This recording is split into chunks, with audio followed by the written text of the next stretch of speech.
All right, everybody, welcome to the first Project Egg interview.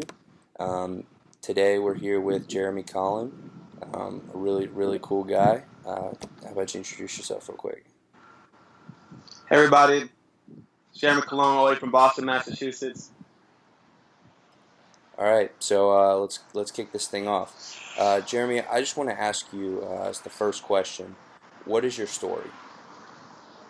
So, what is my story? A couple years ago, July 31st, 2013, I underwent a kidney transplant surgery where I gave my father my kidney. He developed an unknown virus that was literally eating his kidney alive.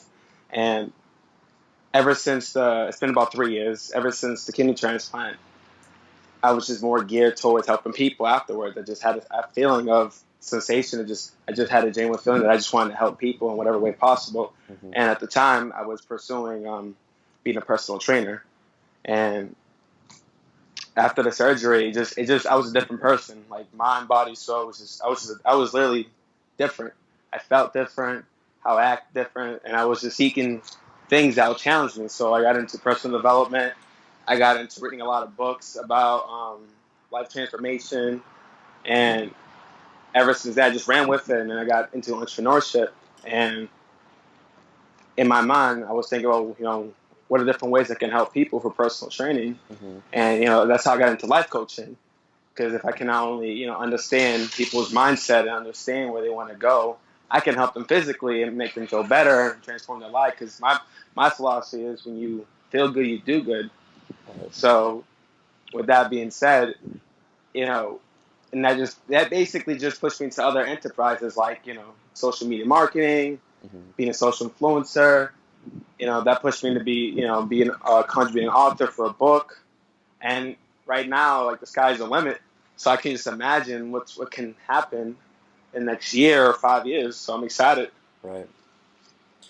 So, you were mentioning, looking forward to the next 5 or 10 years.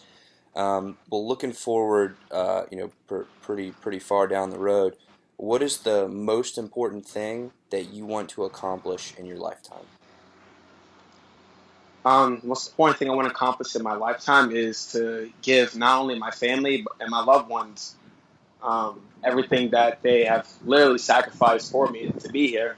I know for my family, I want to give them a life of abundance and and a lifestyle.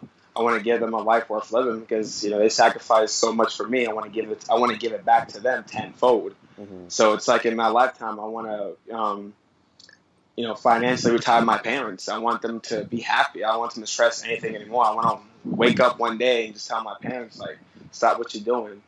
I'm gonna call your job and tell you like, you're done, you're quit. I want to be able to walk to them and just tell them, you know, your life is set for the rest of your life Right.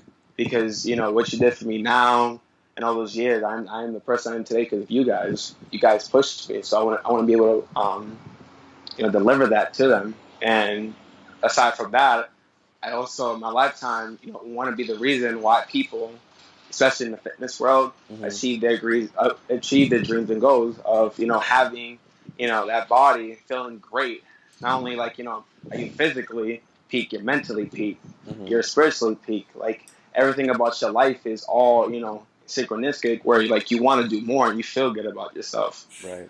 It's like leaving a legacy behind. I want to leave a legacy behind. I want to have like, as like on the ego side, like I like one day I would like to have like a picture on the wall, with my face on it, and have like future generations looking. And I was like, I want to be just like this guy that did it. He made it happen some way somehow. Right. Right. So, you're talking a lot about legacy and leaving something behind. Um, well, who do you think whose legacy do you think was most impactful on you? Who's your biggest mentor? My biggest mentor, Hmm. like, let me see. That's tough because it's like obviously I have like I have more inspirations than mentors. I have like intermediate mentors Hmm. from like personal development, like Tony Robbins, Jim Rome, Right. Les Brown, E.T. the hip hop preacher. Hmm.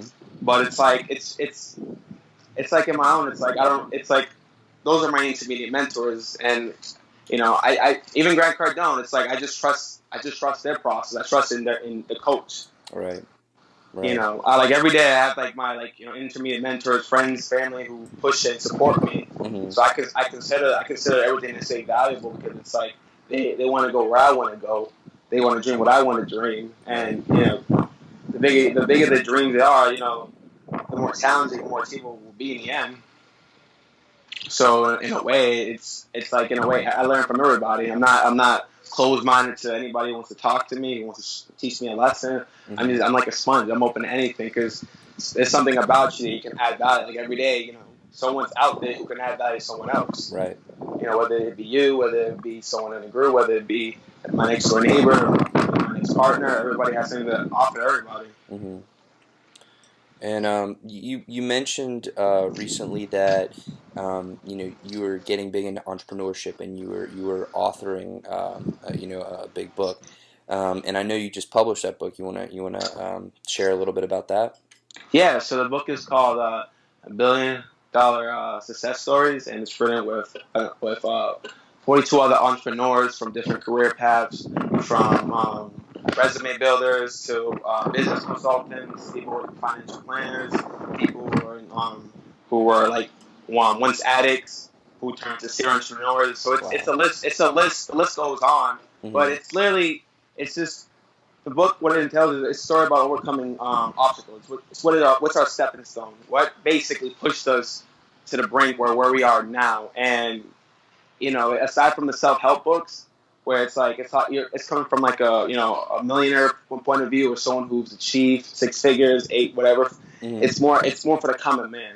So Right. it's more relatable. It's really to someone who's working a 9 to 5 grind at State Street or Wall Street and wants to get out of it, Hmm. but he doesn't have the motivation or the mindset to really push himself to do his own thing. Right. So this whole book entails what the average man is doing Hmm. and everybody dies. Like you don't have to be like a well-known person to be successful. There's plenty of Right. millionaires out there who no one even knows what their name is. Right. So that's what the book is, and it's hope. Like I said, it's probably it's going to be not probably it's going to be part of a 3-book series. So that's going to be probably we're going to start probably planning for the next book in a couple weeks. But that's what it is. It's all relatable. It's like we're the whole mindset behind the book, the whole focus around the book is Hmm. adding value to other people. And instilling the vision that anything's possible. You don't have to sacrifice. You don't have to like do what everybody else is doing. You can do your own thing and just believe in yourself. Believe that you can do it and achieve it in a way possible. Right. Right.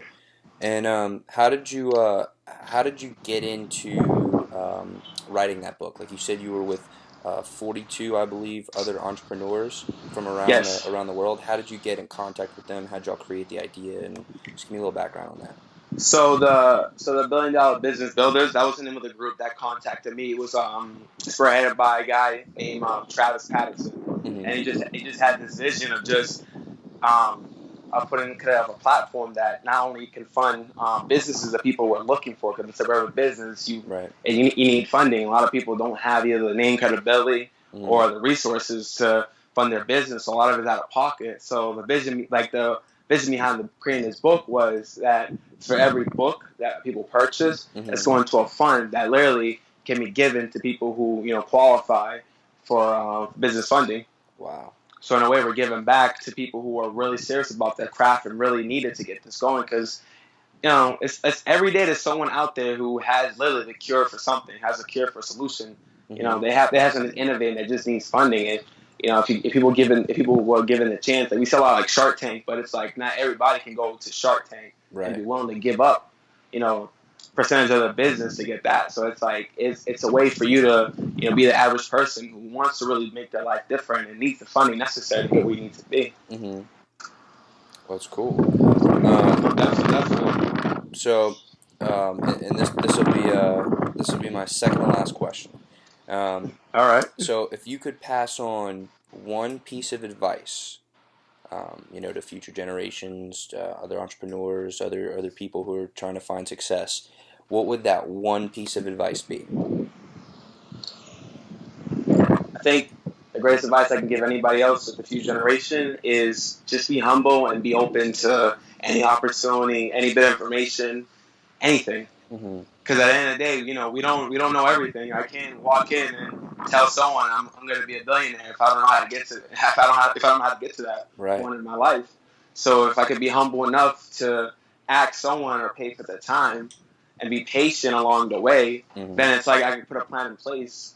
And it's just about just being open to everything. Right. You can't just don't say no just because you don't understand what it is. You Mm-hmm. know, say yes and learn how to do it later. So that way you never know that bit of movement can get you somewhere you need to be. Right. It's Right. just giving a chance and not being so closed minded in the beginning. That's great.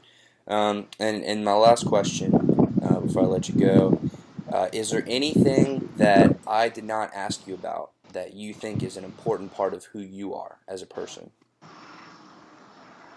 Um, let me see. Let me see. Well, it would have been great if you asked me like what type of books I read. Leaders are like I said, leaders are readers. So I think what's helped me in Mm-hmm. my path to success and where I want to be is honestly just picking up new material to read.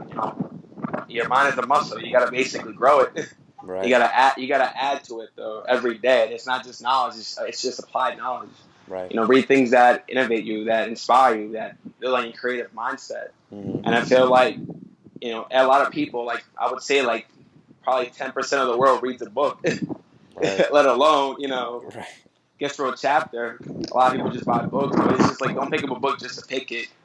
Read a book that's really innovating. Read a couple times, highlight things that innovate you, that Right. motivate you, and just like I said, go through it, apply it to practices, and just apply it to your lifestyle, and honestly, just see where it goes. Give life a chance. Absolutely. All right, Jeremy. Well, thank you very much for tuning in today. No, thank you, Ben. You're the man. So, everybody, this is Jeremy Cologne from Massachusetts. So, take care. Thank you, guys.